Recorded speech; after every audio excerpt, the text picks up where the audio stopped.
In honor of the 1-year anniversary of the signing of the Abraham Accords, it was my great pleasure to be able to finally speak to the poet Sameeneh Shirazi about her poem, Grandmother. Please tell us, Sameeneh, who inspired you to write this poem?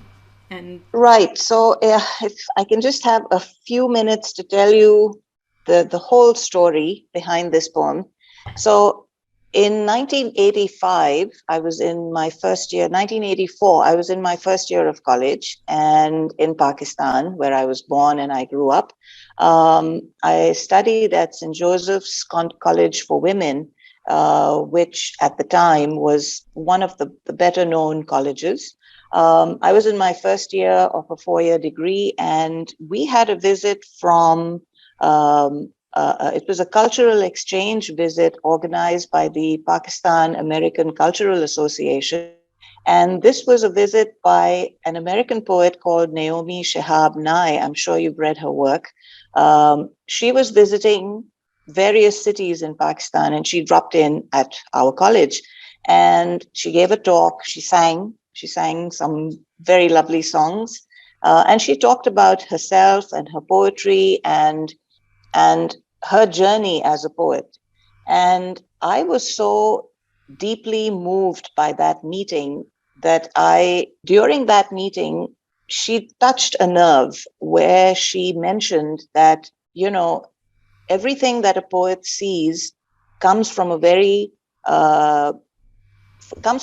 deep and private part of ourselves. And the beauty of poetry is to be able to touch that and to express it. And you just have to be open and become open to everything around you, the people, the experiences, the feelings, the emotions. And so she really inspired me. On my way home from college that day, I wrote a poem in the car. At the time, we had a driver who was driving me, so my hands were free, and I wrote this poem. It was about a flute seller who was actually at the traffic lights selling flutes. When I got home, I was in a tearing rush to get up to my room and write something. And so I rushed past my grandmother's room, which was just, after the entrance of our house. Her room was the first room. And it's customary in our culture to wish an elder when we enter the home. So we always say salam. And I said a very quick salam, and I just ran up the steps, and she called me back and she said, "What's going on? Why did you just rush past me like that?" Of course, I had to come back down. And she said, "Why did you just run away? What's the rush?" So I said, "Oh, no, I had nothing to say really, because how long would it have taken to say salam and to have asked her how she was?" So she stopped me in my tracks. And before she could even give me a chance to respond, she started telling me about her day and everything that she had done. And I remember still, she was all curled up, tiny and very, very frail in her bed, looking exhausted. I spoke to her for a few minutes, and then I went up to my room, and grandmother was written, of course, in a very raw form, which I then worked on. But that was the story of the poem. This poem was inspired by someone whom I had never met before, who came from a completely different world to mine. And she inspired me to see someone that I had lived with every single day of my life since the time I was born, actually. And until that little push of inspiration, I guess, if you can call it that, I just never looked at this person. I engaged with her. I interacted with her. I loved her, and I love her still. But to see her as a person and to be able to tap into what I actually felt, that was, for me, it was a unique experience. It took someone from outside my parameter of relationships to point out something that I just hadn't seen. And I hope in some way that this poem has that effect on people even now, people who read the poem in the future, because it was just a very honest expression of something which, as a young person, I did not realize, I did not appreciate, which I do appreciate now. It just made me realize that, we just live our lives in such a rush. We stop to smell the roses, as it were, and that's sad. So I do hope that, young people can take this message away from the poem, that look, just don't be in such a tearing rush. Life will happen as it happens. But these relationships, these key relationships, our parents, our grandparents, our siblings, these are relationships which are irreplaceable, and value them. That's something that I think.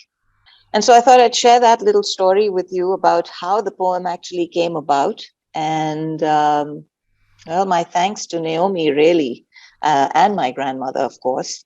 But if it hadn't been for Naomi triggering this way of looking at things, perhaps the poem would never have been written, you know. That is just such an amazing story. So your grandmother lived with you throughout your Yes, childhood? yes, And so what is the status of the elderly people in the country where you grew up? yeah. Well, in Pakistan, older people are a very central part of the family unit. But even here in Bahrain, I've lived here now, I think, almost 14 years. Even here, older people are very, very central to the home unit, to the family unit. In our culture, there is this concept or notion that having an older person in your home is a blessing. It brings you what's called barakah. Barakah is bounty. And I always used to think, well, how can it mean bounty? Because bounty, it's actually expensive to host people every summer. And I don't know how my parents afford all of this. But as I've gotten older, I've realized that bounty is not tied up to finance. It's tied up to the feeling and the warmth and the affection that comes from these relationships. And I realized that having that older person in our home kept us connected to our family, to uncles and aunts, whom I have not seen since, to be honest. Once she passed away, they stopped visiting. And that was the bounty that is talked about in our culture, that older people bring this barakah, they bring this bounty and this gift and this blessing of connection and of relationships with people, which you wouldn't probably have if you didn't have those people in your. What advice would you give to young aspiring poets about writing poetry? Oh, just write as much as you can.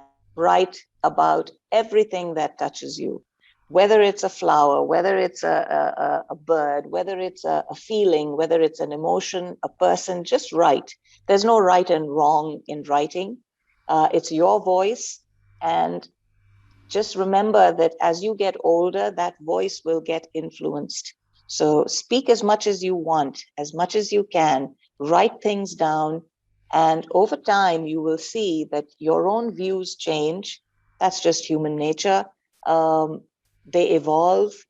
But if you write when you are young and you continue to write as you grow, you will see how much you have evolved and how your own thought process has changed. And it's a gift. It's a gift to be able to say something which can touch other people. And I think that's a gift worth holding on to. Sameeneh, thank you so much for your story and for your background and for your words of wisdom and for your poem and for the message. Thank you. Thank you. I wish you all the best.